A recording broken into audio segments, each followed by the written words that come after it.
Liability होती क्या है, इसकी डेफिनेशन को डिस्कस करने से पहले हम बात करेंगे इसको आम बोलचाल में क्या कहते हैं।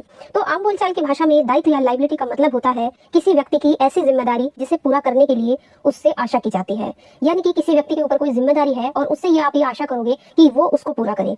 किसी भी व्यक्ति की जो लाइबिलिटी होती है वो उस समय अराइज होती है, उस समय उत्पन्न होती है जब उसने किसी दूसरे व्यक्ति के प्रति अपने किसी कानूनी कर्तव्य का उल्लंघन किया है। यानी उसके ऊपर कोई ड्यूटी थी, उसके ऊपर कोई लीगल ड्यूटी थी और उसने उस लीगल ड्यूटी को पूरा नहीं किया है, जिससे दूसरे व्यक्ति के कानूनी, जिसका क्या होगा, देखो किसी के ऊपर कोई लाइबिलिटी है, किसी के ऊपर कोई ड्यूटी है। अब आप कब कहोगे कि उसके ऊपर वो लाइबिलिटी है? लाइबिलिटी तभी तो कहोगे ना जब किसी व्यक्ति की लीगल ड्यूटी हो, उसने उस ड्यूटी को पूरा ना किया हो।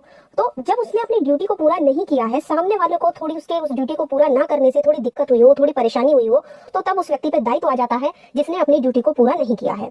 लोगों को दूसरे के कानूनी अधिकारों का उल्लंघन वैसे तो देखिए आमतौर पर नहीं करना चाहिए। अगर कोई ऐसा करता है, दूसरे के लीगल राइट को वायलेट करता है, तब जिसने ऐसा किया है उसकी लाइबिलिटी तय की जाती है।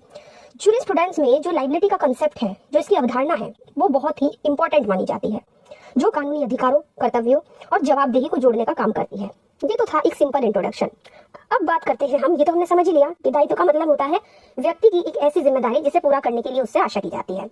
अब हम बात करेंगे इसकी डेफिनेशन की। देखिए अलग अलग ज्यूरिस्ट ने इसको डिफाइन करने की कोशिश की है, यानी कि इसकी डेफिनेशन दी है। लाइबिलिटी ज्यूरिस्प्रूडेंस का ऐसा ही टॉपिक है, जिस तरीके से हमने अलग अलग लीगल कॉन्सेप्ट देखे हैं ज्यूरिस्प्रूडेंस में, उसी तरीके से लाइबिलिटी पर भी अलग अलग ज्यूरिस्ट ने कुछ ना कुछ कहा है। जैसे बात करेंगे सबसे पहले साल्मंड की।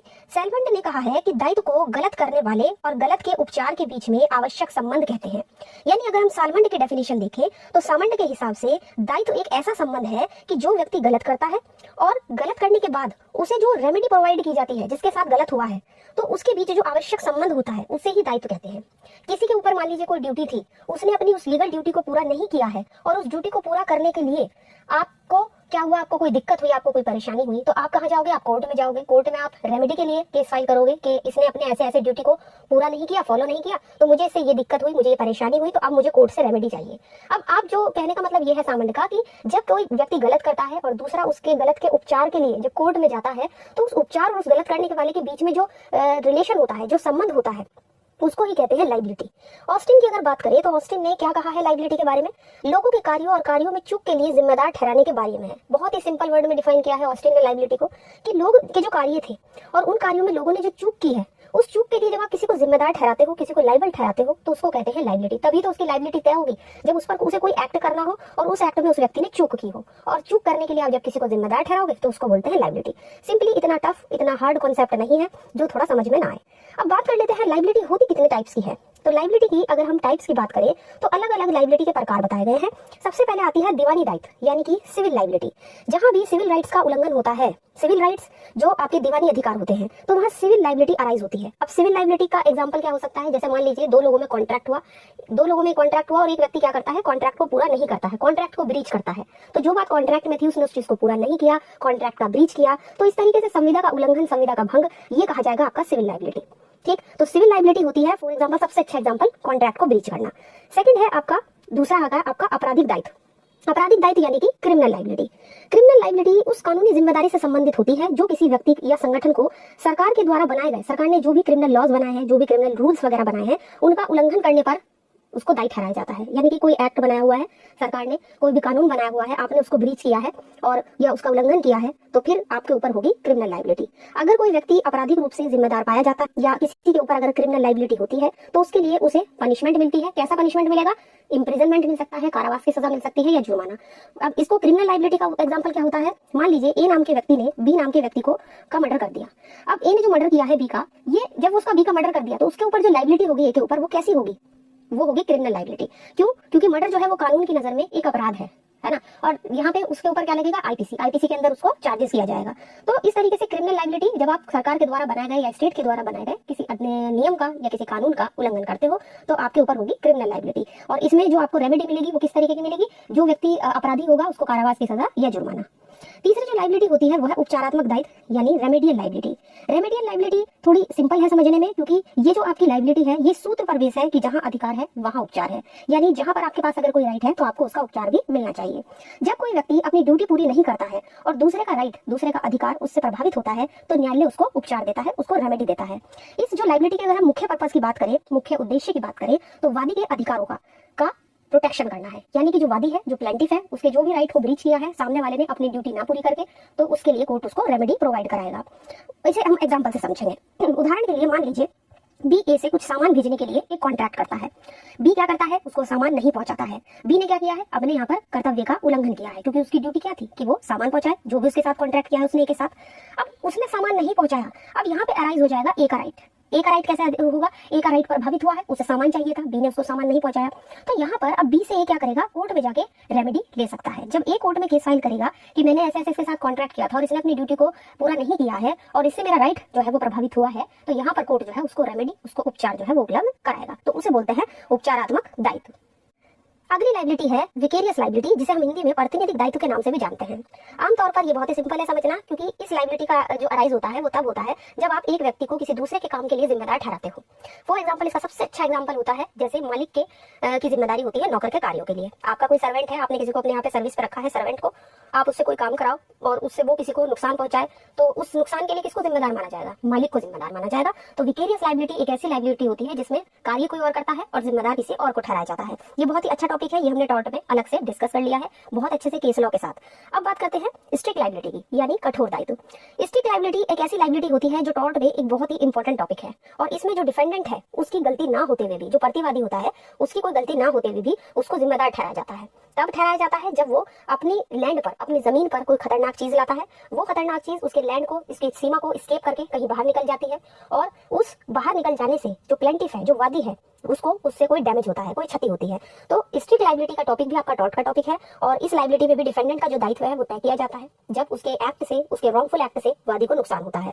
एक है आपका पूर्ण दायित्व, यानी एब्सोल्यूट लाइबिलिटी। एब्सोल्यूट लाइबिलिटी का रूल आया था स्ट्रिक्ट लाइबिलिटी के बाद, क्योंकि एब्सोल्यूट लाइबिलिटी में जो डिफेंडेंट होता है उसको उन एक्सेप्शन का बचाव नहीं मिलता है जो स्ट्रिक्ट लाइबिलिटी में बताए गए थे। स्ट्रिक्ट लाइबिलिटी में कुछ 7 से 8 ऐसे अपवाद बताए गए थे, एक्सेप्शन बताए गए थे, जिसमें प्रतिवादी को कुछ बचाव मिल सकता है अगर उन 7 या 8 कंडीशन में से किसी भी एक स्थिति में उसका मामला आ जाता है। बट एब्सोल्यूट लाइबिलिटी ये कहती है कि नहीं, डिफेंडेंट की अगर गलती है तो उसका जो दायित्व होगा, उसकी जो लाइबिलिटी होगी वो एब्सोल्यूट होगी। स्ट्रिक्ट लाइबिलिटी में जो एक्सेप्शंस बताए गए हैं उसका भी लाभ उसको नहीं मिलेगा, और इसका सबसे अच्छा उदाहरण है MC Mehta versus union of India case, जिसमें स्ट्रिक्ट लाइबिलिटी के सिद्धांत को पहली बार एस्टैब्लिश किया गया था। वैसे हमने ये तीनों जो लाइबिलिटी है हमारी, हम ऑलरेडी टॉट में डिस्कस कर चुके हैं विद केस लॉस के साथ, बहुत अच्छे से डिस्कस किया है। अगर आपको समझना है अच्छे से तो आप टॉट की प्लेलिस्ट में चेक कर सकते हैं। अब लाइबिलिटी कितने तरह की होने के पश्चात अब हम थोड़ा सा डिफरेंस समझ लेते हैं कि सिविल और क्रिमिनल लाइबिलिटी में डिफरेंस क्या होता है। तो जो आपकी सिविल लाइबिलिटी होती है और जो क्रिमिनल लाइबिलिटी होती है, दोनों में सबसे बड़ा डिफरेंस होता है इनके उद्देश्य का। अब देखिए, जैसा कि मैंने अभी आपको बताया था कि क्रिमिनल लाइबिलिटी में जब कोई व्यक्ति किसी को मान लीजिए मर्डर कर दिया, तो जो क्रिमिनल होगा उसको पनिशमेंट मिलेगी, उसको इम्प्रिजनमेंट मिलेगा, यानी कि उसको कारावास और जुर्माने की सजा मिलती है। तो एक तरीके से यहाँ पर क्रिमिनल लाइबिलिटी का जो उद्देश्य होता है, यहाँ पर व्यक्ति को, जो अपराधी है, उसको दंडित करना होता है। बट सिविल लाइबिलिटी में अपराधी को दंडित नहीं किया जाता, बल्कि जो विक्टिम है, जो पीड़ित व्यक्ति है, जिसको चोट पहुंची है, उसको मुआवजा दिलाना ही इसका सबसे बड़ा उद्देश्य होता है कि उसको कंपनसेशन दिलाया जाए। दूसरा सबसे बड़ा डिफरेंस है न्यायालय का, कोर्ट का। जो सिविल केसेस होते हैं, जो जिसमें आपकी सिविल लाइबिलिटी तय होती है व्यक्ति की, उसमें वो सिविल अदालत में जाते हैं, यानी दीवानी अदालत में तय होते हैं। जबकि अगर बात करें हम क्रिमिनल लाइबिलिटी को तय करने वाले कोर्ट की, तो ये जाते हैं आपके क्रिमिनल केसेस सारे के सारे क्रिमिनल कोर्ट में। तो इस तरीके से सबसे बड़ा जो अंतर है वो उद्देश्य को लेकर है, कोर्ट को लेकर है। एक और अंतर आप लिख सकते हैं कि जो सिविल केसेस हैं जिसमें आपकी सिविल लाइबिलिटी तय की जाती है, वो चलते हैं आपके सिविल प्रोसीजर कोड के हिसाब से, जो आपका सीपीसी है, उसमें ये वाली प्रक्रिया फॉलो की जाती है। और अगर आपराधिक दायित्व की बात करें कि क्रिमिनल लाइबिलिटी कौन से उससे तय की जाती है, तो वो तय की जाती है आपकी सीआरपीसी से। क्रिमिनल लाइबिलिटी आपकी सीआरपीसी यानी दंड प्रक्रिया संहिता के अकॉर्डिंग प्रोसीजर को फॉलो किया जाता है। अब बात कर लेते हैं कुछ थ्योरीज की। थ्योरीज की अगर हम बात करें लाइबिलिटी के टॉपिक से रिलेटेड, तो 2 इंपॉर्टेंट थ्योरीज हैं लाइबिलिटी में। सबसे पहला है उपचारात्मक सिद्धांत, यानी रेमेडियल थ्योरी। रेमेडियल थ्योरी ये कहती है कि जब कानून किसी व्यक्ति पर कोई ड्यूटी डालता है और उस ड्यूटी को लागू कराने की रेमेडी भी आपको देता है, यानी कि आपको कोई ड्यूटी दी, आपने अपनी उस ड्यूटी को पूरा नहीं किया है, तो जब आपने ड्यूटी को पूरा नहीं किया है, सामने वाले का राइट इफेक्ट हुआ, तो वो जाएगा कोर्ट में और कोर्ट उसको रेमेडी प्रोवाइड कराएगा। किस तरीके की रेमेडी उस समय उसको प्रोवाइड कराई जाती है। तो यहाँ पे सिंपली रेमेडियल थ्योरी यही कहती है कि उपचार देना जो है वो आपके कोर्ट की ड्यूटी है। कोर्ट आपको उपचार देती है, आपको रेमेडी प्रोवाइड कराती है, और इस तरह के जो रेमेडी होती है, जहाँ पे रेमेडियल थ्योरी लागू होती है, वो आपकी सिविल केसेस में होती है। क्रिमिनल केसेस में तो सीधा है, किसी ने किसी का मर्डर कर दिया, किसी ने कोई चोरी कर ली, तो आप सीधा कोर्ट में जाओगे, आप क्रिमिनल कोर्ट में जाओगे केस फाइल करके, तो वहां पर जो भी व्यक्ति दोषी होगा उसको या तो सजेगी, चाहे महीने की हो या साल की हो, वो कोर्ट के ऊपर डिपेंड करेगा मामले को देखते हुए, या फिर उस पर फाइन लगाया जाता है, जुर्माना। बट सिविल केसेस में ही आपको रेमेडी प्रोवाइड कराई जाती है। तो रेमेडियल थ्योरी सीधा सीधा आपको कहती है कि आपको रेमेडी मिलेगी। नेक्स्ट आता है आपका पीनल थ्योरी। पीनल थ्योरी यानी कि दंडात्मक सिद्धांत, ये आपकी डील कर रही है क्रिमिनल केसेस से। इसके अकॉर्डिंग अपराध के लिए दो शर्तें बहुत ही जरूरी होती है। जब आप किसी को क्रिमिनल के लिए दोषी ठहराओगे, क्रिमिनल होने के लिए या किसी व्यक्ति को पनिशमेंट देने के लिए या उस पर फाइन लगाने के लिए, बेसिकली क्रिमिनल केसेस में यही होता है कि जब कोई व्यक्ति किसी अपराध को करता है, किसी ऑफेंस को करता है, तो उसको या तो इम्प्रिजनमेंट मिलता है या उस पर फाइन लगता है, या दोनों भी लगा सकती है कोर्ट। तो उस अपराध के लिए क्या शर्तें होनी चाहिए कि उसने उस क्राइम को किया है, तो दो शर्तें बताई गई हैं। पहला है भौतिक कार्य और दूसरा है दूषित आशय। भौतिक कार्य का मतलब होता है इंग्लिश में एक्टस रियस, एक्टस रियस। और काम के पीछे जब कोई दूषित आशय होता है तो इसे बोलते हैं मेंस रिया, यानी कि दुराशय। दुराशय के टॉपिक को हमने बहुत अच्छे से आईपीसी में भी डिस्कस किया था। आईपीसी पे अलग से, इस पे आपको अलग से वीडियो मिल जाएगा कि दुराशय क्या होता है, ये अपराध का एक आवश्यक तत्व भी होता है। तो अगर आपको किसी के ऊपर कोई क्रिमिनल लायबिलिटी तय करनी है, पीनल थ्योरी ये कहती है कि किसी का दंडिक दायित्व, किसी का पीनल थ्योरी ये कहती है कि तभी उत्पन्न होगा यदि वो कानून द्वारा मना किए गए व्यक्ति किसी काम को करता है। फॉर एग्जाम्पल, कानून में मना किया गया है कि आप किसी का मर्डर नहीं कर सकते, आप किसी के घर में चोरी नहीं कर सकते, किसी के साथ एक्सटॉर्शन नहीं कर सकते। ये सब चीजें आप देखोगे तो आईपीसी में मना की गई है। अलग अलग स्पेसिफिक सेक्शन बनाए गए हैं, उनके लिए अलग अलग पनिशमेंट भी तय की गई है। तो जब कोई काम आपको कानूनन मना किया गया हो करने के लिए और आप उसको करते हो, तो जो आपकी लायबिलिटी होगी उस एक्ट को, उस रॉन्गफुल एक्ट को करने के बाद, उस गलत काम को करने के बाद, वो होगी आपकी क्रिमिनल लायबिलिटी। सिविल लायबिलिटी नहीं होगी, वो आपकी क्रिमिनल लायबिलिटी में आ जाएगी। अब इसका मतलब ये है कि किसी व्यक्ति का, इसके बाद देखो, इतना समझने के बाद अब ये जो दो पॉइंट हमने पढ़े कि भौतिक कार्य मतलब बाहरी आपको कोई कार्य करना जरूरी है क्रिमिनल लायबिलिटी के लिए।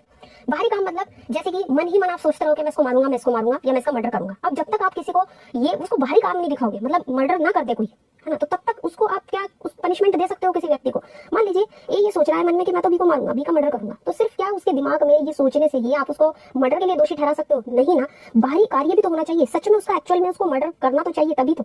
और दूसरा जो हमने पढ़ा था दूषित आशय, यानी कि गलत इंटेंशन, है ना, गलत इंटेंशन, मेंस रिया, दुराशय, उसके मन में होना भी तो चाहिए, क्योंकि केवल दोनों चीजें होती हैं। देखिए, क्रिमिनल लायबिलिटी तय करने के लिए दोनों चीजें जरूरी होती हैं, ठीक। इसी तरह से एक और एग्जांपल से समझते हैं। मान लीजिए कोई व्यक्ति किसी के घर में आग लगाने के लिए अपने मन में इंटेंशन रखता है, आशय रखता है। वो सोच रहा है कि मैं जो है, मान लीजिए चलिए ए नाम का व्यक्ति है, सोच रहा है कि मैं बी के घर में आग लगाऊंगा। अब सिर्फ ये सोचना कि मैं बी के घर में आग लगाऊंगा, क्या आप उसको पनिशमेंट दिला सकते हो कोर्ट से? है ना, तब तक नहीं दिला सकते ना जब तक वो आग लगाने का प्रयत्न ना करे, यानी कि कोई भौतिक कार्य ना करे, कोई बाहरी कार्य ना करे। तो इस तरीके से किसी भी क्राइम के लिए किसी को दोषी ठहराने के लिए पीनल थ्योरी ये कहती है कि दो शर्तें पूरी होनी चाहिए, बाहरी कार्य भी हुआ हो और उसके मन में आपके गलत इंटेंशन भी हो, तभी आप उस पर क्रिमिनल लायबिलिटी या आप दंडिक दायित्व डालोगे। तो आई होप आज की वीडियो में हमने जो भी डिस्कस किया है, पूरी थ्योरीज हमने डिस्कस की है, अच्छे से हमने डिफरेंस भी देखा है सिविल और क्रिमिनल लायबिलिटी में क्या है।